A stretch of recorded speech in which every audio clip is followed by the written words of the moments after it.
April 17, 1943. Republic Aviation Factory, Farmingdale, New York. The afternoon sun slanted through tall factory windows, casting long shadows across the assembly floor where gleaming P-47 Thunderbolts stood in various stages of completion. Dr. Ansel Warrington adjusted his wire-rimmed glasses and reviewed his calculations one final time, convinced his aerodynamic modifications would solve the deadly high-speed dive recovery failures that had already claimed the lives of 17 American pilots. The Republic aviation executives and Army Air Forces officers gathering around him believed they were simply humoring a civilian mathematician with no practical aviation experience.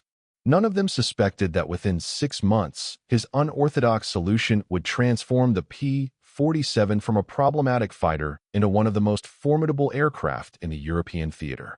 Before we dive into this story, drop a quick hi in the comments and tell me where you're watching from. It really helps support the channel. This is the story of how conventional aeronautical wisdom was challenged by an unlikely outsider, and how his revolutionary understanding of compressibility effects at high speeds saved countless pilots' lives while changing the fundamental approach to aircraft design for generations to come. The heavy rain battered the windows of Major General Harold George's office at Wright Field in Dayton, Ohio, on January 8, 1943. Inside, Lieutenant Colonel Benjamin Kelsey, head of the fighter test branch, stood with his hands clasped behind his back, staring grimly at the incident reports spread across the general's desk. "Another P-47 lost yesterday over Connecticut," Kelsey said, his voice strained. "That makes 17 pilots in 3 months. All experienced test pilots. All reporting the same problem before radio contact was lost." General George rubbed his temples. At 51, the responsibilities of overseeing the Army Air Forces Material Command during wartime had etched deep lines into his face. "And still no solution from Republic Aviation?" "None, sir. Their engineers maintain it's pilot error, that the men are simply blacking out during high-speed dives." Kelsey paused. "But I've known some of these pilots for years. Veterans with thousands of flight hours. They wouldn't all make the same mistake." General George nodded. The P-47 Thunderbolt was America's newest fighter aircraft, designed to escort bombers deep into Nazi-controlled Europe.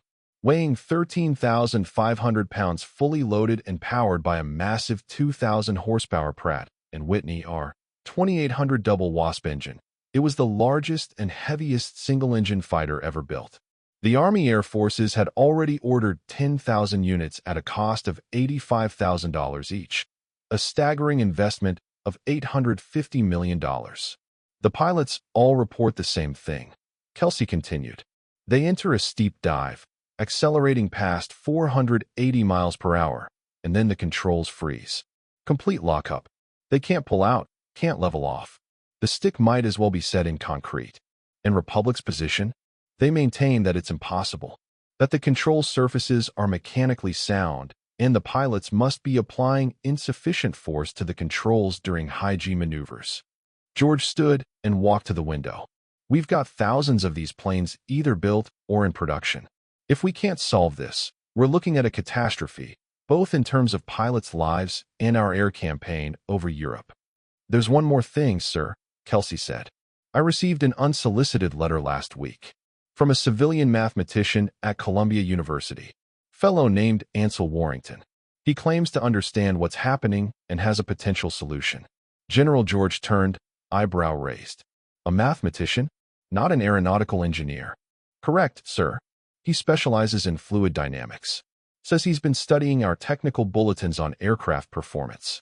He believes the problem isn't mechanical but aerodynamic, something called shock wave formation occurring near the speed of sound." "Near the speed of sound? That's over 700 miles per hour. These planes aren't even approaching that." "That's just it, sir. According to Warrington, parts of the airflow over the wings can reach those speeds even when the aircraft itself is flying much slower. He calls it localized transonic flow." General George returned to his desk, his expression skeptical. "And Republic's engineers don't agree? They say it's theoretical nonsense, that the mathematics doesn't apply to real-world conditions." The general studied Kelsey's face. "But you think differently. I think we're losing pilots and have no solution. At this point, I'd listen to a fairground fortune teller if they had a plausible explanation. After a moment, General George nodded. Bring him in. Let's hear what the mathematician has to say. 3 days later, Dr. Ansel Warrington stood nervously in the meeting room at Republic Aviation's headquarters in Farmingdale, New York. At 42, he cut an unimposing figure, slender, slightly stooped, with thinning brown hair and gold-rimmed spectacles that he constantly adjusted. He had never been inside an aircraft factory before, much less presented to military officers and aviation executives. Around the conference table sat Colonel Kelsey, Major James Barton from the Army Air Force's Technical Division, Alexander Cartvelli, Republic Aviation's chief designer, and Walter Tidon, the company's head of engineering. Warrington could feel their skepticism as palpable as the winter chill that clung to his overcoat. "Gentlemen," Warrington began, his voice initially quavering before steadying. "I believe I understand why your P-47s are experiencing control surface lockup during high-speed dives, and more importantly, how to fix it." Cartvelli, a Georgian immigrant known for his brilliant but temperamental personality, leaned back in his chair. "With all due respect, Dr. Warrington, we have 38 aeronautical engineers working on this problem.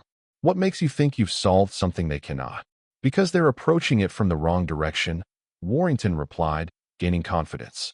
"They're looking for mechanical failures or structural weaknesses. But the problem is invisible. It exists in the behavior of air itself." He turned to a chalkboard and began sketching the outline of the P-47's distinctive elliptical wing. When the P-47 enters a steep dive, it accelerates rapidly due to its weight and the powerful engine. As speed increases, the airflow over specific points on the wing accelerates even faster than the aircraft itself. At approximately 480 miles per hour, the exact speed your pilots report problems, the airflow over certain portions of the wing actually reaches the speed of sound. Major Barton interrupted. "That's impossible. Sound travels at 763 miles per hour at sea level.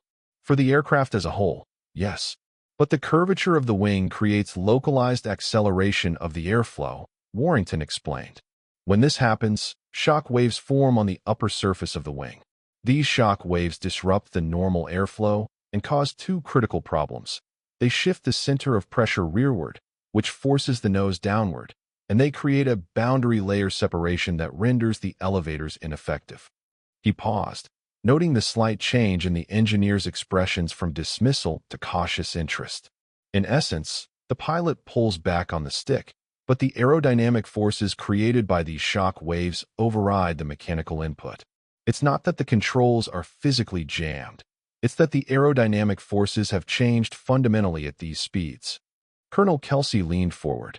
"If you're right, Dr. Warrington, how do we fix it?" Warrington smiled slightly. "That's the elegant part. We don't need to redesign the entire aircraft. I believe a relatively simple modification will solve the problem." He sketched again, this time adding a thin line near the wing's leading edge. "By adding what I call a compressibility strip, essentially a small metal protrusion along the upper leading edge of the wing, we can trigger the shock wave formation at a predictable location. This controls where the separation occurs and prevents it from affecting the elevators." Cartvelli stood abruptly. "This is theoretical nonsense. You're suggesting we bolt pieces of metal onto our precisely engineered wing surfaces based on equations? Do you have any idea how much time and money went into perfecting those airfoils?" Tidon, the head engineer, studied the drawing more carefully. "How would these strips affect normal flight performance?" "Minimal impact at regular speeds," Warrington replied. "Perhaps a 2 to 3% increase in drag. But they would make high-speed dives controllable." Cartvelli scoffed. "A 3% increase in drag means reduced range, reduced climb rate, reduced everything. The specifications for this aircraft were precise, Doctor. We cannot simply—" "Alexander," Colonel Kelsey interrupted firmly, "we've lost 17 pilots. If Dr. Warrington's theory has merit, we need to test it." Major Barton nodded. "I agree. We can modify one aircraft for testing purposes." Cartvelli threw up his hands. "Fine. Modify $1 million aircraft based on chalkboard sketches. But when it affects performance specifications that Republic is contractually obligated to meet, remember this conversation." As the meeting concluded, Warrington gathered his notes with trembling hands. The reality of what he'd proposed was sinking in. His theoretical work would be physically attached to an aircraft, and a test pilot would risk his life based on his calculations. Colonel Kelsey approached him. That took courage, Doctor. Most civilians would be intimidated by that room. Warrington managed a weak smile. The mathematics is sound, Colonel, but I've never seen my equations fly before. Well, Kelsey replied, in 2 weeks, we'll find out if they can. Captain David Thatcher had been flying combat aircraft for 7 years. At 30, he was considered one of the Army Air Force's most experienced test pilots, with over 3,000 flight hours in 27 different aircraft types. As he walked around the modified P-47D on February 2, 1943, he studied the thin metal strips that had been riveted along the upper leading edge of each wing, Warrington's compressibility strips. They look like someone bolted butter knives onto the wings, he remarked to the ground crew chief, Technical Sergeant Walter Morris. Morris shrugged. The brass says they'll keep you from auguring in like Henley and the others. That's all I care about. Thatcher nodded grimly. He had known most of the pilots lost to the dive recovery problem. Frank Henley had been his roommate at flight school. Dr. Warrington stood awkwardly at a distance, clearly uncertain of protocol around the flight line. Thatcher waved him over. So you're the mathematician, Thatcher said, extending his hand. Come to watch your theory fly? If that's permitted, Warrington replied nervously. Though I understand if it's against regulations. Thatcher studied the slender academic. You really believe these strips will make a difference? The mathematics indicates they will. They should trigger the shock wave formation at a consistent location, preventing the unpredictable boundary layer separation that's causing the control lockup. Thatcher nodded, though the technical explanation meant little to him.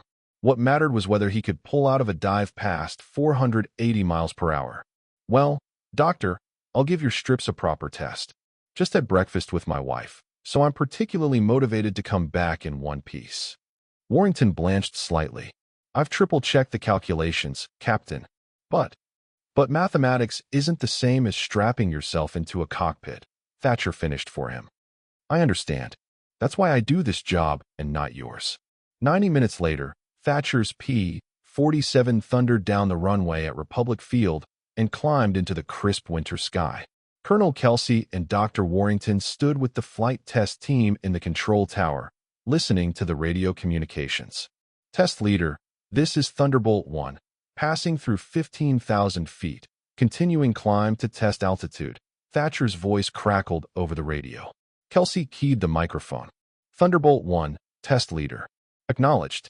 Proceed to 25,000 feet and begin test sequence when ready. As they waited, Warrington couldn't stop fidgeting with his pocket watch. The test plan called for Thatcher to perform a series of increasingly steep dives, carefully approaching the critical 480 miles per hour threshold where previous aircraft had experienced control lockup. Test leader, Thunderbolt 1. Reaching test altitude of 25,000 feet. Beginning shallow dive test sequence. For the next 20 minutes, they listened as Thatcher methodically executed a series of dives, reporting speed and control responsiveness at each interval. Warrington grew more tense with each report, passing through 400 miles per hour. Controls remain responsive. Executing recovery now. Recovery complete. No issues. After several successful shallow dives, Thatcher's voice came again. Test leader, I'm setting up for the steep dive test.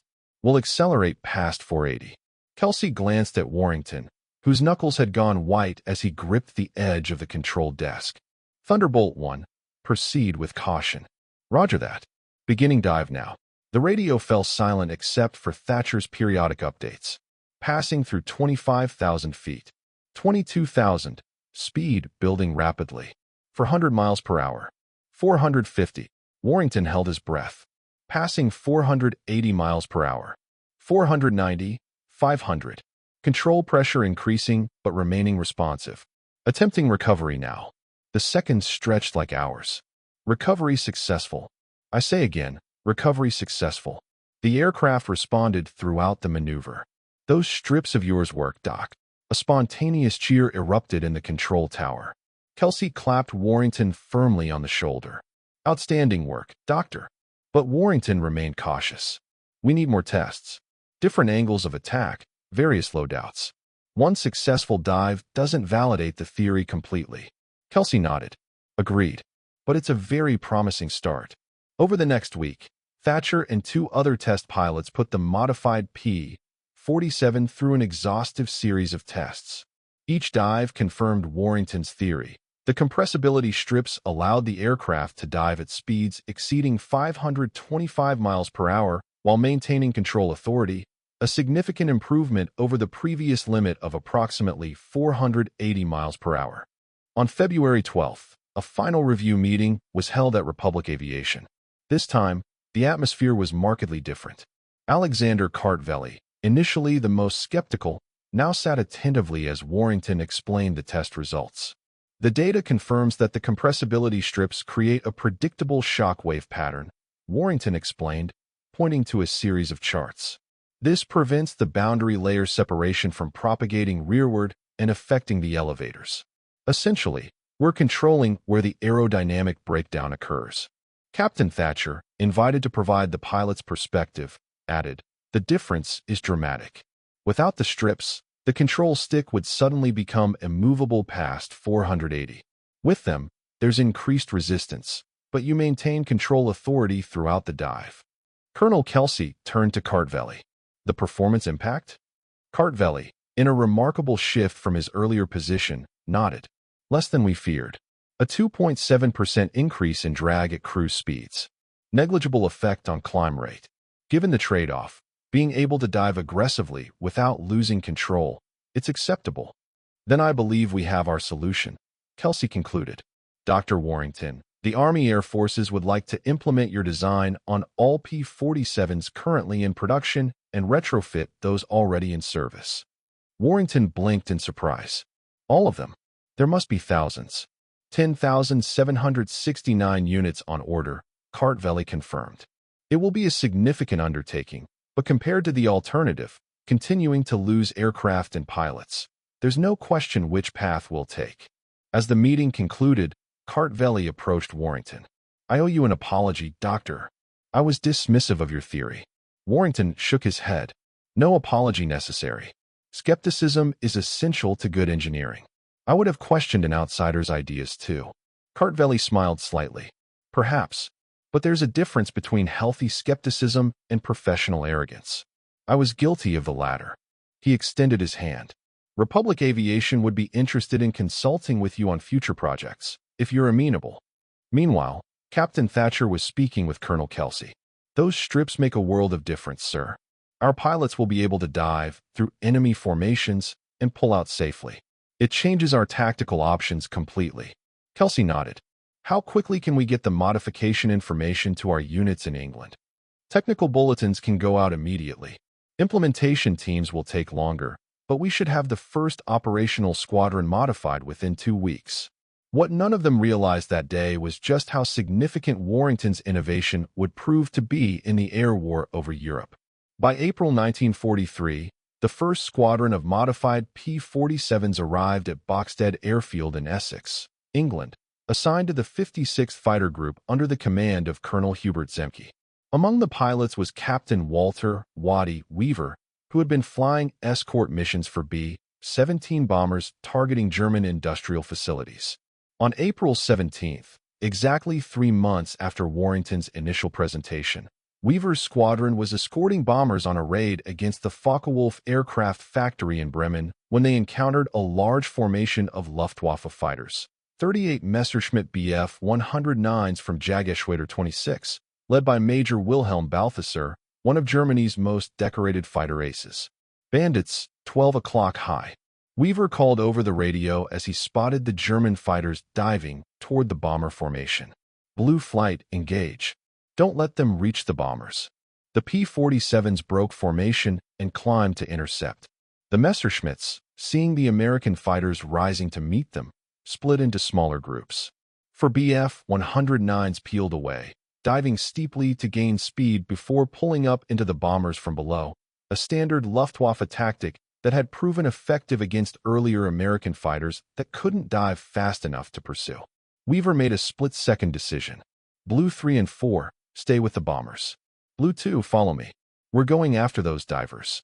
Lieutenant Raymond Jensen, flying Blue 2, acknowledged. Right behind you, Waddy. Let's see what these modifications can do. Weaver pushed his stick forward and the P-47 nosed over into a near-vertical dive. The massive fighter accelerated rapidly, the airspeed indicator climbing past 400, then 450, then 480 miles per hour, the threshold that had previously meant disaster. Jensen's voice came over the radio, tense but controlled, passing 500 miles per hour. Sticks getting heavy, but still responding. Weaver felt the increased resistance in his own controls, exactly as Captain Thatcher had described during their briefing on the modifications. But crucially, he could still maneuver the aircraft. The diving Messerschmitts, unaware they were being pursued, continued their attack run toward the bombers. As they approached their pull-out point, Weaver and Jensen were closing rapidly from above. Hold fire until we're within 300 yards, Weaver instructed. Their pilots won't be expecting pursuit at this speed. At 520 miles per hour, faster than any American fighter had safely dived before, Weaver began his recovery, pulling the P-47's nose up while keeping the diving Bf-109s in his sights. The control stick fought against him, requiring significant force, but the aircraft responded. The German pilots, suddenly realizing they were under attack from behind, a position they had always considered safe during a high-speed dive, attempted evasive maneuvers. But Weaver and Jensen had already closed to firing range. Weaver's 8.50 caliber machine guns opened fire, their combined rate of 800 rounds per minute sending a devastating barrage toward the nearest Messerschmitt. The German fighter's right wing erupted in flames, and it spiraled away, trailing smoke. Jensen scored hits on another Bf-109, damaging its engine. The remaining two German fighters broke formation, abandoning their attack on the bombers and diving away at maximum speed, a retreat that would have been impossible to counter before the P-47 modifications. By the end of that engagement, the 56th Fighter Group claimed 8 confirmed kills while losing only 2 of their own aircraft, neither lost due to dive control issues. More significantly, 17 of the 18 bombers in the formation reached their target and returned safely, a dramatic improvement over previous mission success rates. That evening, as the pilots of the 56th gathered in their briefing room to review the mission, Colonel Zemke pointed to the gun camera footage showing Weaver's high-speed pursuit. This, he said emphatically, changes everything. The Luftwaffe has relied on dive-and-zoom tactics because they knew our previous fighters couldn't follow them. Now they've lost that advantage. Weaver nodded. The look on that German pilot's face when he realized I was on his tail during a maximum speed dive. I wish I could have captured that on film. News of the successful engagement spread quickly through the 8th Air Force. General Ira Eaker, commander of the 8th, personally requested a detailed report on the modified P-47's performance. Within days, the implementation of Warrington's compressibility strips was accelerated across all fighter groups. Meanwhile, in Berlin, the Luftwaffe High Command was struggling to understand the sudden change in American fighter capabilities. Major Balthasar, who had survived the engagement, submitted a detailed report to General Oberst Adolf Galland, the General of Fighters. The American P-47s pursued our aircraft during maximum speed dives, something their fighters have never been able to do before, Balthasar reported during a staff meeting on April 25. This represents a significant tactical development that requires immediate attention. Galland studied the report with growing concern. How quickly did this change occur? Within weeks, it seems.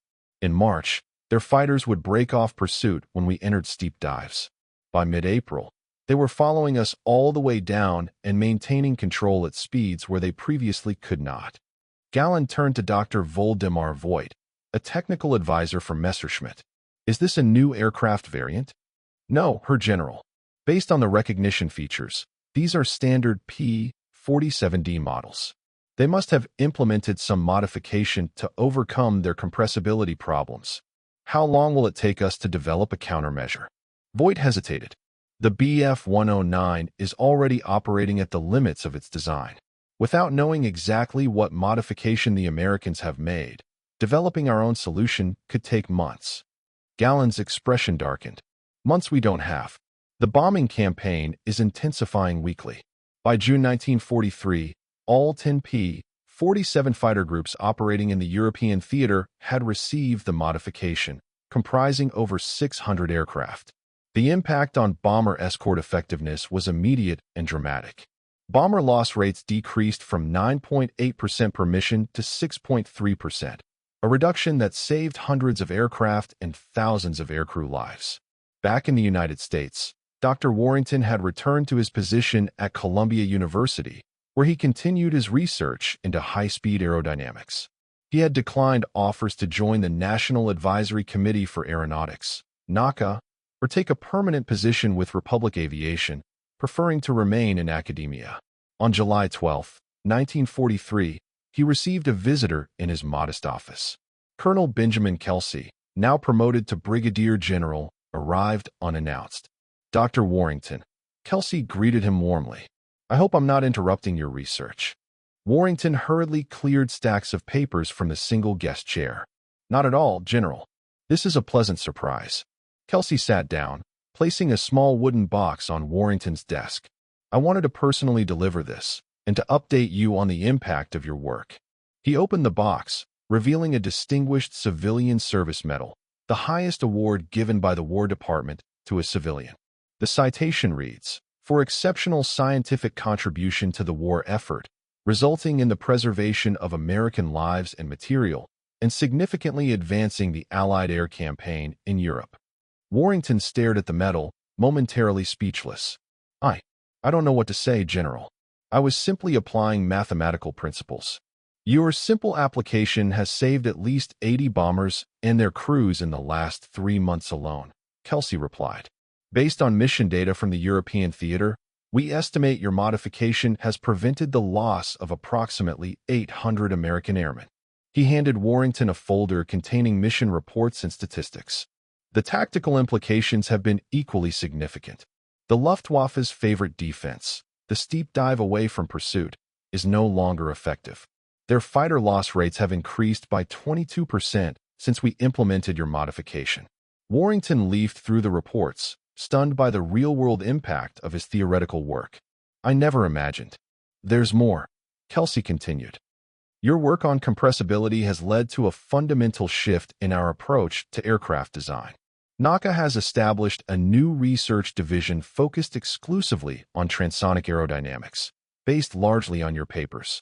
The next generation of fighters will incorporate these principles from the beginning, rather than as afterthoughts. After Kelsey departed, Warrington sat quietly at his desk for a long time, holding the medal and contemplating how a mathematical theory sketched on a chalkboard had translated into lives saved thousands of miles away. The significance of Warrington's contribution extended far beyond the war years. His work on compressibility established foundational principles for transonic flight that influenced generations of aircraft design. The Warrington strips, as they came to be known in engineering circles, were incorporated into training curriculum at the Massachusetts Institute of Technology and California Institute of Technology, where future aerospace engineers studied the elegant simplicity of his solution. In 1947, when Chuck Yeager broke the sound barrier in the Bell X-1, the aircraft incorporated several design elements that evolved directly from Warrington's research. During the debriefing after that historic flight, Yeager specifically mentioned the controlled shockwave formation techniques that had made his supersonic flight controllable. By the time commercial jet travel became commonplace in the 1950s, virtually every commercial aircraft incorporated design elements that could trace their lineage back to those simple metal strips first tested on a P-47 in February 1943. Dr. Ansel Warrington continued teaching at Columbia until 1967, publishing numerous papers on fluid dynamics and aeronautics. He consulted occasionally for aerospace companies, but preferred the academic environment where he could mentor new generations of scientists and engineers. When interviewed for an Air Force historical project in 1962, he was characteristically modest about his contribution. "Mathematics is the language in which nature speaks to us," he said. "I was fortunate enough to understand a particular dialect, the behavior of air molecules at high speed. at a moment when that understanding was urgently needed. The real heroes were the pilots who trusted their lives to equations and metal strips. Captain David Thatcher, the test pilot who first proved Warrington's theory, went on to a distinguished career in aviation, eventually becoming a test pilot for North American Aviation, where he helped develop the F-86 Sabre jet fighter. Captain Walter Waddy Weaver survived the war with 12 confirmed aerial victories, receiving the Distinguished Service Cross for his actions over Germany in 1944. The Republic P-47 Thunderbolt, enhanced by Warrington's innovation, became one of the most successful fighter bombers of World War II, with 15,636 units produced between 1941 and 1945. By war's end, P-47s had flown 546,000 combat sorties and destroyed 11,874 enemy aircraft, 9,000 locomotives, and 86,000 rail cars and other vehicles. What began as an elegant mathematical theory sketched on a chalkboard had transformed into a critical advantage in the air war, one that helped secure Allied air superiority over Europe and save thousands of lives on both sides of the conflict by helping bring the war to a swifter conclusion. And that concludes our story. If you made it this far, please share your thoughts in the comments. What part of this historical account surprised you most? Don't forget to subscribe for more untold stories from World War II, and check out the video on screen for another incredible tale from history. Until next time.